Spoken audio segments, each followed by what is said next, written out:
There are moments in life when everything changes with a single choice.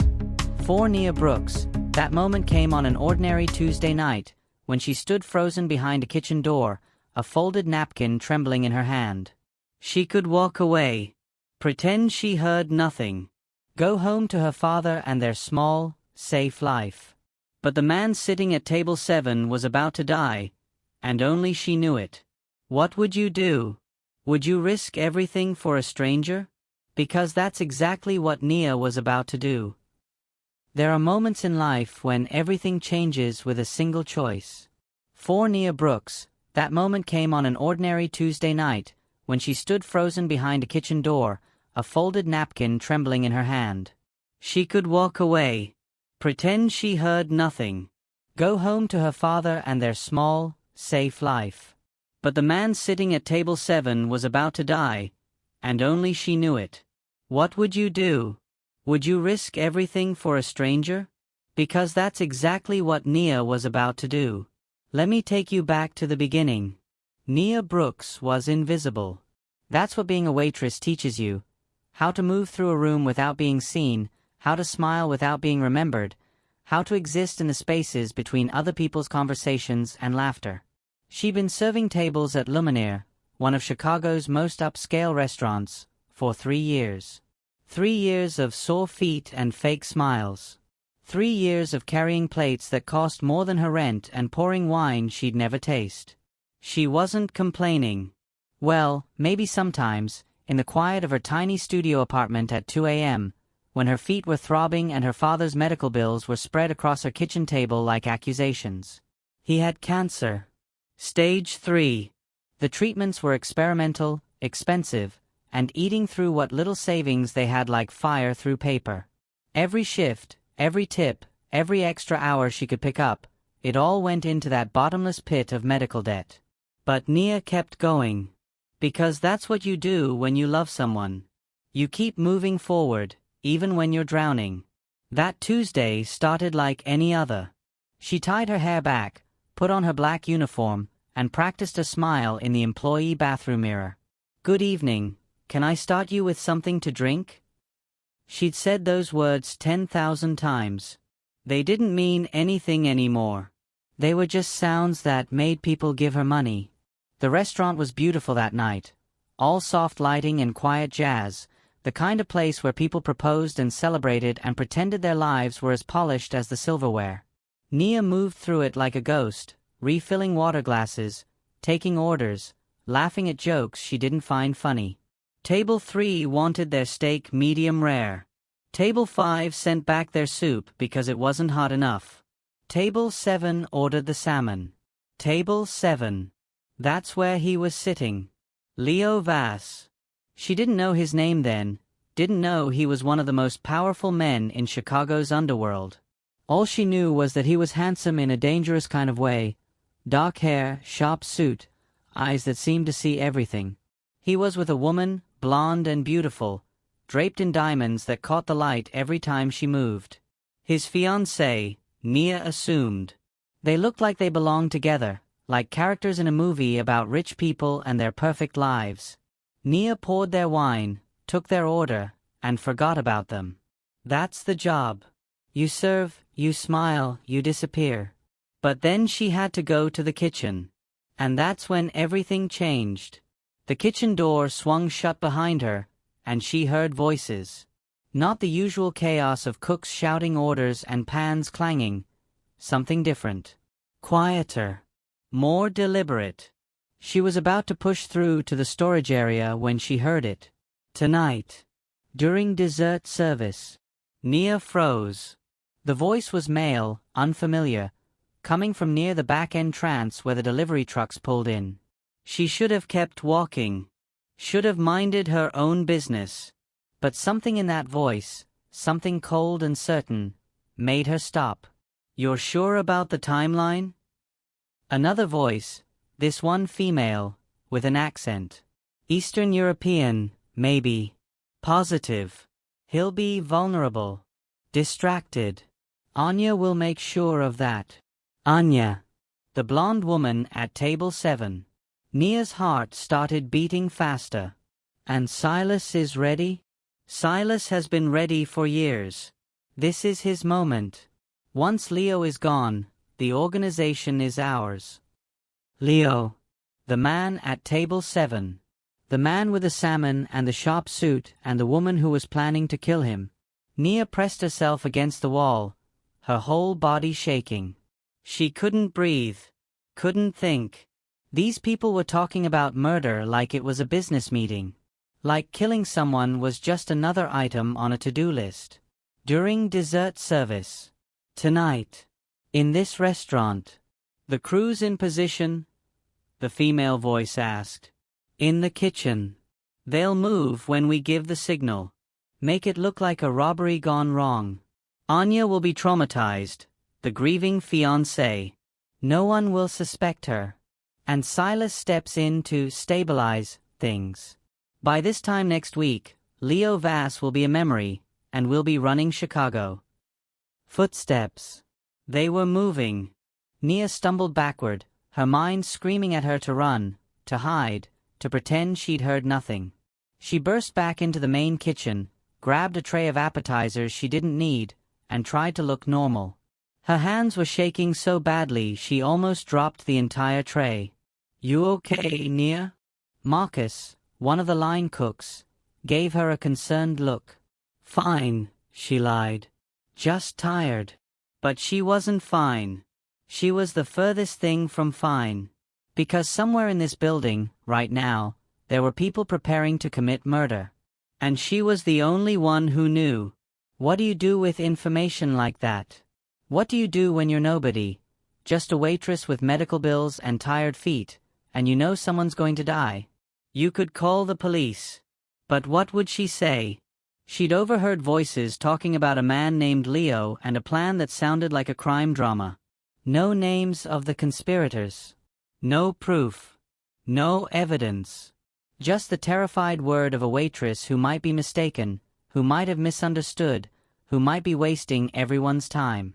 And by the time they investigated, it would be too late. During dessert service, they'd said. Nia looked at the clock. Dessert service was in 45 minutes. She could warn him. Just walk up to table 7 and tell Leo Vass that his fiancée was planning to have him killed. But how insane would that sound? How quickly would she be fired, maybe arrested, for harassing customers with wild accusations?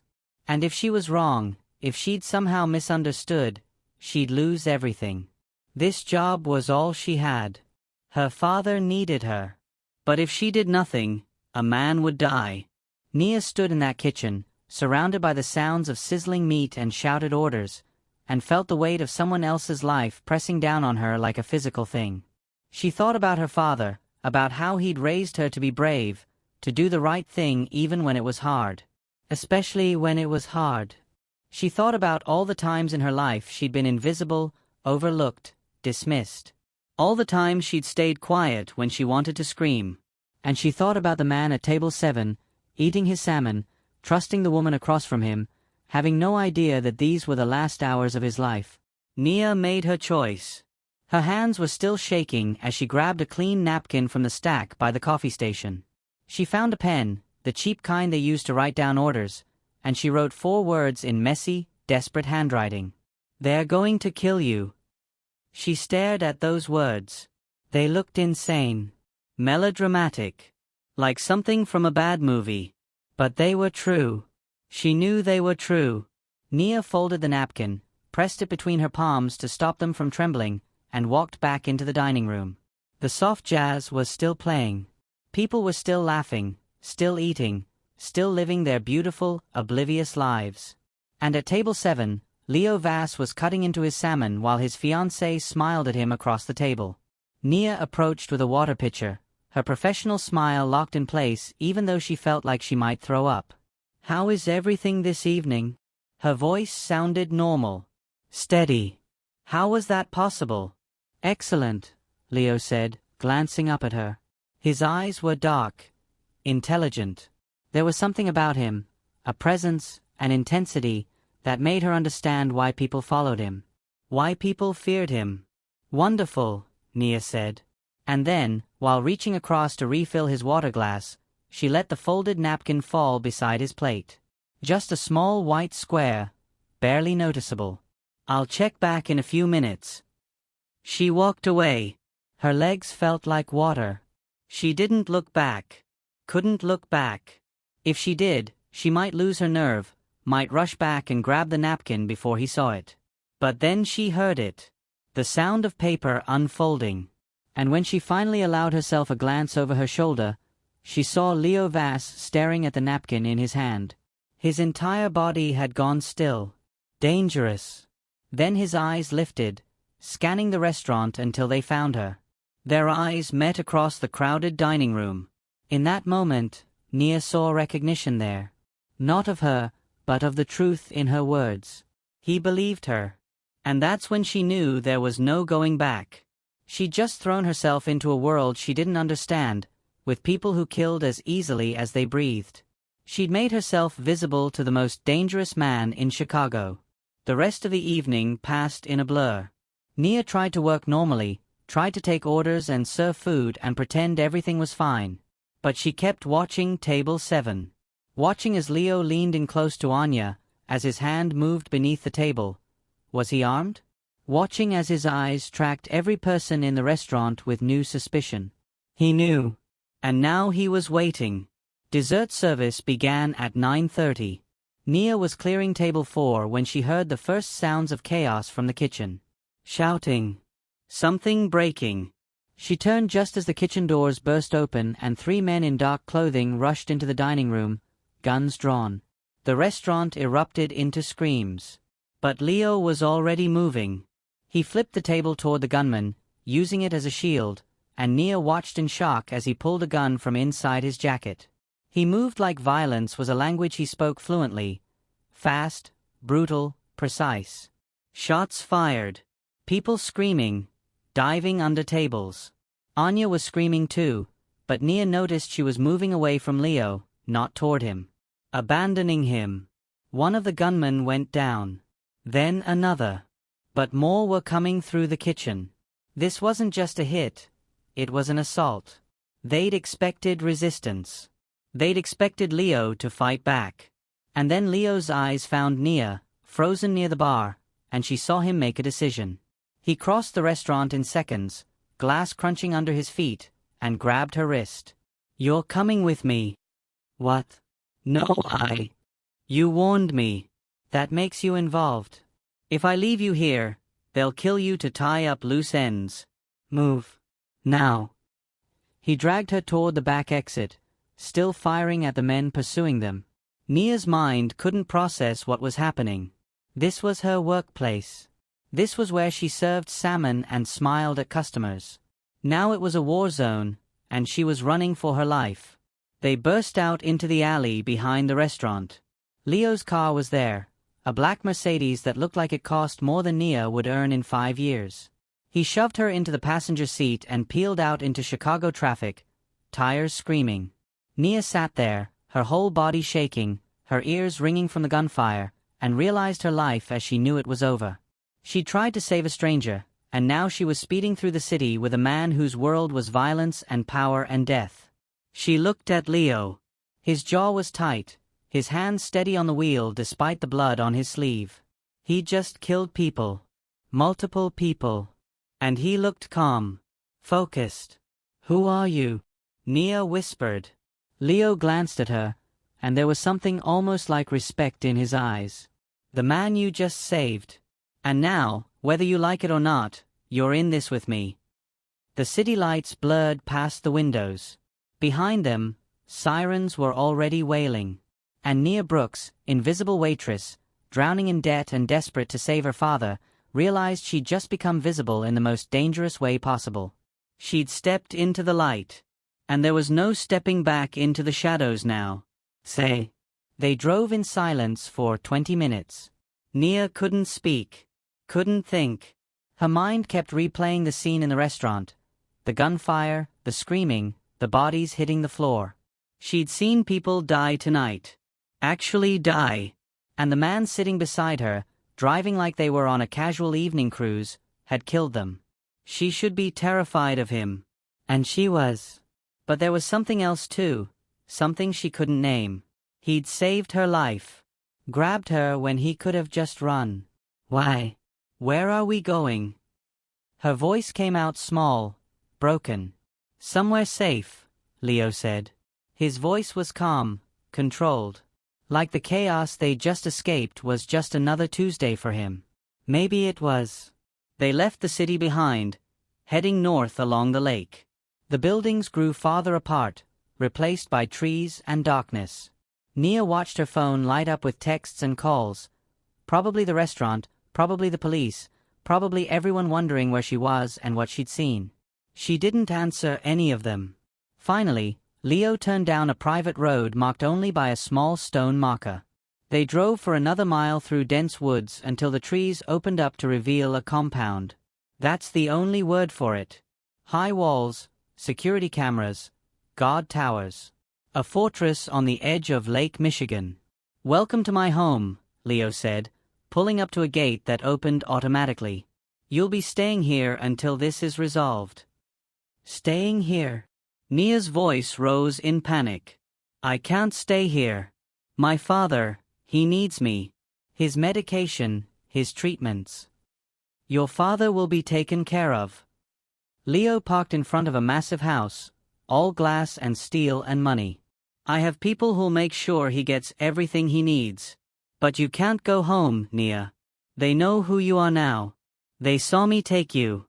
If you go back to your apartment, you're dead within an hour." The way he said it, so matter-of-fact, so certain, made her stomach drop. "How do you know my name?"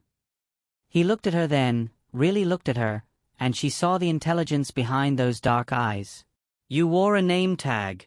And I make it my business to know everything about people who saved my life." He got out of the car. "Come on. Let's get you inside." The house was beautiful in a cold, intimidating way. Marble floors, expensive art, furniture that looked like it belonged in a museum. Men in suits, guards, she realized, nodded at Leo as they passed. How many people lived here? How many people did it take to protect a man like this? Leo led her to a guest room on the second floor.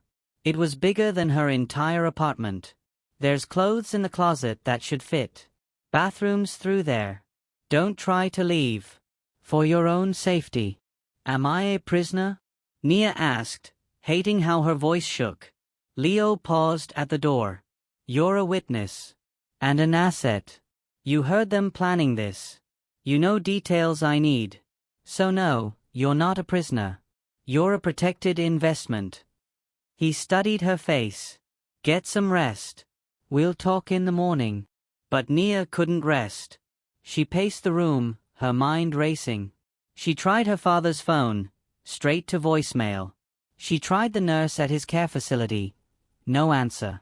The panic was building in her chest, making it hard to breathe. What had she done?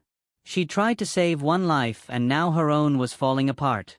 Around 2 a.m., she heard shouting downstairs. Angry voices. She crept to her door, opened it slightly, and listened.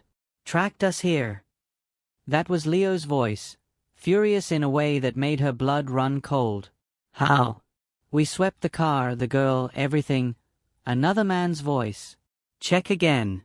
Someone planted something. Find it. Now." Footsteps pounding. More shouting. And then, after what felt like hours, a terrible silence. When Leo appeared at her door 20 minutes later, his face was like carved stone. "Get up. What's happening?" "What's happening is that someone tracked us here. My safe house, the one place that's supposed to be untouchable, and they found it within hours."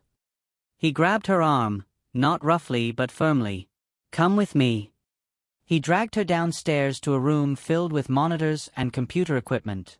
On one screen, she could see the perimeter of the compound. On another, thermal imaging. And on a third, footage of her at the restaurant earlier that evening. "Watch," Leo said, pointing to the screen. The footage showed her leaving the restaurant during her break, walking 2 blocks to the pharmacy. She remembered that she'd picked up her father's medication refill during her shift. On the screen, She watched herself come out of the pharmacy with the white paper bag, then hurry back to work. "Your father's medication," Leo said quietly. "When did you pick that up?" "Tonight. Right before my shift." "Why?" Instead of answering, Leo pulled something from his pocket. A small metal disc, no bigger than a coin. "We found this inside the pill bottle. A GPS tracker. Military grade." Nia stared at it, not understanding. "That's impossible. I got it from my regular pharmacy. They've been filling my dad's prescriptions for months." "There's no way." "There's every way." Leo's voice was cold now. "Someone knew you were the weak link. They've probably been watching you for weeks, waiting for the right moment. When you warned me, when I took you with me, that tracker led them straight here." The room spun. Nia grabbed the edge of the desk to steady herself. "No. No, that can't be right. I wouldn't." "You didn't know," Leo agreed. "But you did it anyway. You led them right to me." He leaned in close, and she saw the fury there, barely controlled. "Do you understand what that means? My men are in danger. My entire operation is compromised. Because of you." Tears burned in Nia's eyes. "I didn't know. I swear, I didn't know." "Doesn't matter." Leo straightened up, and suddenly he was all business again. "But here's what does matter. You heard that conversation in the kitchen. You heard details. Names. Plans. I need everything you remember. Every word. And if I tell you, then your father gets the best care money can buy. Experimental treatments. Top specialists. Whatever he needs. I'll clear his medical debt, set up a trust fund that'll take care of him for life." Leo's eyes were hard. "And in exchange, you tell me everything. You help me figure out who's behind this and how to stop them." "And if I don't?" Leo smiled, and it was the coldest thing Nia had ever seen. "Then I put you in a car and drop you back in the city. And you can explain to Silas and Anya why you're still alive when you should be dead. See how long you last." It wasn't even a choice. Not really. Nia thought about her father, about the pain he tried to hide, about how tired he looked after each treatment. She thought about the bills stacked on her kitchen table, about the collection calls, about the constant weight of knowing she couldn't save him. "I'll help you," she whispered. "I'll tell you everything." And so she did. For the next 3 hours, sitting in that cold room surrounded by monitors and armed men, Nia told Leo Vass everything she'd heard. The voices in the kitchen. The timeline. The mention of Silas. Leo's face had gone dark at that name. The plan to make it look like a robbery. Anya's role as the grieving fiancée. "Silas," Leo said finally, leaning back in his chair. "My half-brother. I should have known." He looked at Nia. "Did they mention anything else? Any other names? Locations? Dates?" Nia closed her eyes, trying to remember. There was something about a wedding? They said something about legitimizing power, about making it official. I didn't understand what they meant. Leo went very still. "A wedding. Silas and Anya's wedding," one of Leo's men said from across the room. He was looking at a tablet. "It's in 3 days. Big event. All the families invited. It's supposed to be Silas's coming out party, proving he's legitimate enough to lead." "Of course." Leo laughed, but there was no humor in it. "Kill me, marry my fiancée, unite the families under his leadership. It's elegant. Almost admirable." He stood up. "Except I'm not dead. And now we're going to crash their wedding." "Boss, that's insane," another man protested. "They'll have every soldier they've got there. We'd be walking into a massacre." "No," Leo said quietly. "We'd be walking into an opportunity. Every enemy I have will be in one place. Every person who betrayed me. Every family that thought they could take my empire." He turned to Nia. "And you're going to help me." "Me?" Nia's voice cracked. "What can I possibly do?" "You can walk into that wedding as a guest. You're nobody to them, just the waitress who happened to be there. They won't see you as a threat. Leo smiled. But you'll be my eyes inside. You'll confirm Silas and Anya are there. You'll signal me when the time is right. And then we'll show everyone what happens when you try to kill Leo Vass. The next 3 days were a nightmare. Leo's people trained Nia in things she'd never imagined. How to wear a wire without it being detected, how to move through a crowd without drawing attention, how to signal for help. They bought her a designer dress and taught her how to walk in heels without wobbling. They created a fake identity, a fake invitation, a fake life. And through it all, Nia kept thinking about her father. Leo had been true to his word. A team of doctors had taken over his care, moved him to a private facility where every treatment was covered. Her father had called her, his voice stronger than she'd heard it in months, asking what miracle had happened. She'd lied, told him a charity had stepped in. She couldn't tell him the truth, that she'd sold her soul to save him. But as the wedding day approached, something strange happened. Nia stopped being afraid. Or maybe she was still afraid, but the fear had transformed into something else. Something harder. Angrier. These people, Silas, Anya, whoever else was involved, had used her. Had planted that tracker in her father's medication, had turned her into a weapon without her knowledge. They'd tried to kill Leo, and they'd almost killed her too. She wanted them to pay for that. On the morning of the wedding, Nia stood in front of the mirror in her borrowed dress and barely recognized herself. She looked elegant, confident, dangerous. She looked like someone who belonged in Leo's world. "You ready?" Leo appeared behind her, dressed in a perfectly tailored suit. He looked like he was going to a business meeting, not a war. "I don't know," Nia admitted. "What if something goes wrong?" "Then we improvise." Leo met her eyes in the mirror. "You saved my life once already, Nia Brooks. That took more courage than most soldiers I know. You can do this." And somehow, hearing him say that, she believed it. The Petrova estate was massive, a mansion on the North Shore that looked like something out of a fairy tale. Fountains and gardens and white tents set up on the lawn. Hundreds of guests arriving in expensive cars. All of Chicago's criminal elite, gathered to celebrate a union built on murder and betrayal. Nia walked in on shaking legs, her fake invitation clutched in her hand. Nobody stopped her. Nobody questioned her. She was invisible again, just another guest in a crowd of beautiful people. She found her seat near the back, adjusted the wire hidden beneath her dress, and waited. The ceremony was beautiful. Anya looked radiant in white lace, playing the role of blushing bride perfectly. Silas stood at the altar looking smug, victorious. Leo's half-brother, Nia could see the resemblance now, in the shape of their faces, the way they held themselves. But where Leo was sharp and controlled, Silas was soft, entitled. A man who'd never earned anything he had. "Do you, Silas Vass, take Anya Petrova to be your lawfully wedded wife?" "I do." That's when the lights went out. Chaos erupted instantly. Screaming, shouting. And then the lights came back on, and Leo Vass was standing at the altar, a gun pointed at his brother's head. "Sorry I'm late," Leo said calmly. "I believe you started without me." The next few minutes were pure madness. Nia watched from her seat as Leo exposed everything, the plot to kill him, Anya's betrayal, Silas's conspiracy.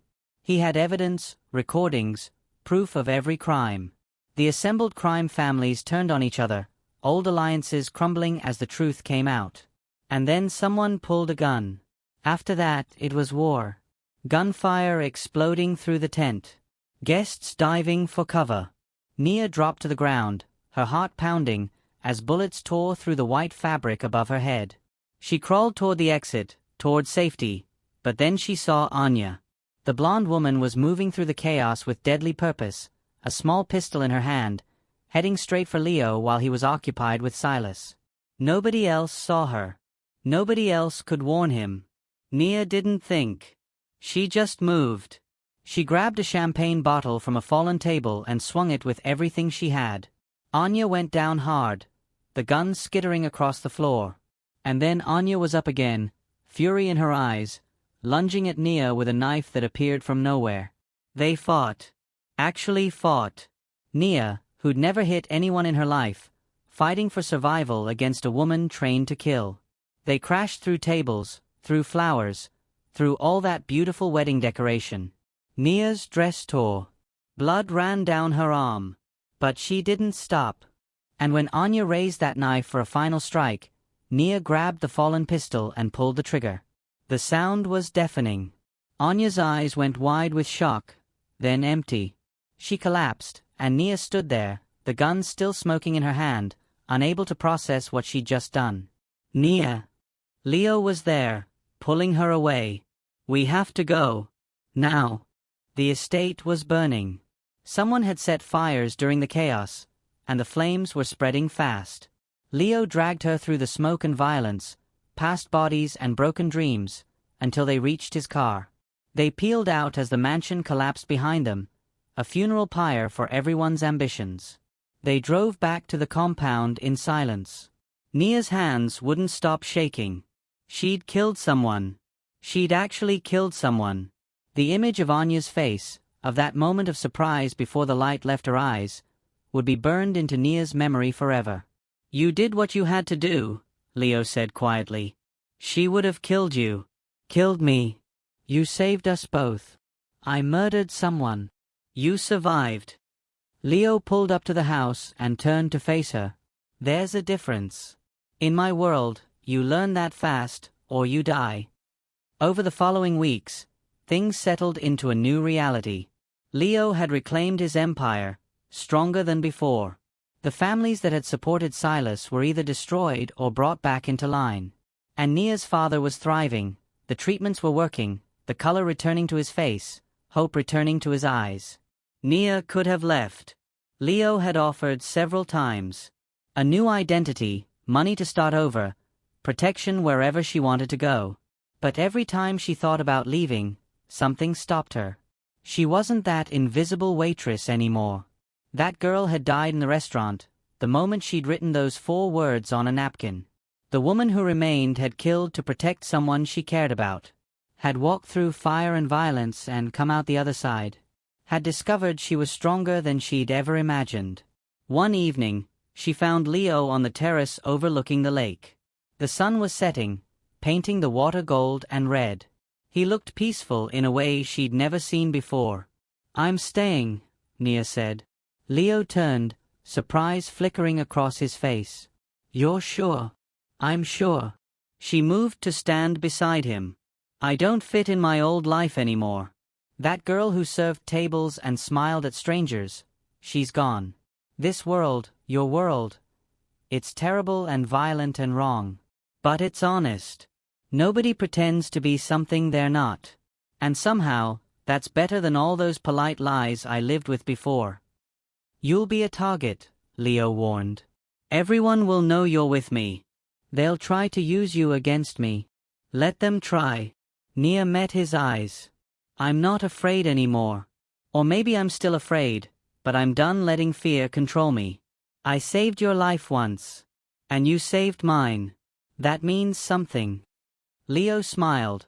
A real smile this time, warm and genuine. Partners, then. Partners. They stood there as the sun disappeared below the horizon, 2 survivors bound by violence and choice and the strange courage it takes to step out of the shadows. Nia thought about all the versions of herself she'd been, the dutiful daughter, the invisible waitress, the terrified witness, the reluctant warrior. And now, something new. Something she was still discovering. She'd walked into that restaurant with nothing but debt and desperation. She was walking out of this story with blood on her hands and power in her grasp. She'd become visible in the most dangerous way possible, and she'd survived. More than survived. She'd transformed. The city lights began to glow in the distance, Chicago spreading out before them like a promise. Somewhere out there, people were living their normal lives, worried about normal things. They had no idea that empires rose and fell in the shadows, that courage sometimes looked like a folded napkin slipped across a table, that ordinary people could do extraordinary things when they had no other choice. Nia Brooks had made her choice, and she would live with the consequences, the nightmares, the guilt, the knowledge of what she was capable of. But she would live. She would fight. She would stand beside Leo Vass and carve out her place in this brutal world. Because that's what survivors do. They adapt. They evolve. They become someone new. And as the night settled over the compound, as Leo's hand found hers in the darkness, Nia realized something. She'd spent her whole life trying to save her father, trying to keep their small family afloat. And she'd succeeded. But in the process, she discovered she was worth saving too. She was no longer invisible. She was no longer afraid. She was Nia Brooks, partner to a criminal empire, killer, survivor. And she was finally, truly alive.